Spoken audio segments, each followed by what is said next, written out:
Imagine starting every single morning with a plate of eggs, broccoli, bacon, and a cup of coffee with cream. This was the daily menu for Granpa Rexs Allen, a Texas cat owned by Jake Perry. Granpa Rexs Allen lived to the age of 34. Perry fed that same breakfast to another cat, a tabby mix named Creme Puff. She reached the age of 38 years and 3 days, the longest feline lifespan ever recorded by Guinness World Records. This chart shows the biological baseline for a domestic cat. On average, they live about 15 years. The theoretical maximum for the species is around 30.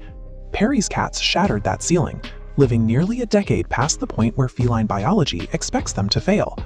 We have to determine if these specific foods triggered a biological extension of life, or if we're simply looking at an extreme statistical fluke.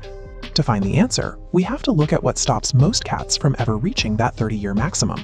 Actual longevity is determined by 4 primary variables: genetics, environment, injury, and illness. While a cat might have the genes to live for decades, external factors like the environment and acute injury are the main reasons the species average is pulled down to 15. Reaching 38 years requires a cat to dodge every environmental hazard and illness for nearly 4 decades. Statistically, it is an improbable feat. However, there is a specific biological profile that gives certain cats a distinct advantage. Data shows that female cats generally outlive males, and neutered cats live longer than intact ones. Breed also plays a role. Because they have fewer inherited health defects, crossbreeds consistently outlive purebreds. Creme Puff fit this profile perfectly. As a neutered, female tabby mix, she was biologically predisposed to a longer life. But Granpa Rexs Allen broke those roles.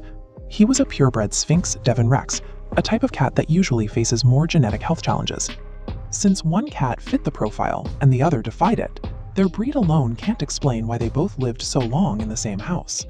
To test the influence of the Texas diet, we can compare Perry's cats to the other members of the all-time top 5, Baby, Puss, and Ma. Guinness World Records has verified these cases across the US and the UK, with documentation for these specific ages dating back as far as 1903. Baby, Puss, and Ma reached these record-breaking ages while eating standard feline diets. None of them were ever exposed to coffee, bacon, or cream. Like Creme Puff, these 3 were mostly crossbreeds, kept in highly controlled, safe environments. The fact that these 3 reached the mid-30s on normal food suggests that Jake Perry's cats were simply extreme genetic outliers. They achieved their record-breaking ages because of their underlying biology, and they likely would have reached those same milestones on a standard diet. A 38-year-old cat is the biological equivalent of a human living to be 150. Attempting to replicate Jake Perry's diet is biologically risky for the average pet. While you cannot guarantee your cat wins a genetic lottery, you can help them reach the 15-year baseline through neutering, regular medical checkups, and a safe environment. Focus on the proven biological factors, and keep the morning bacon and coffee for yourself.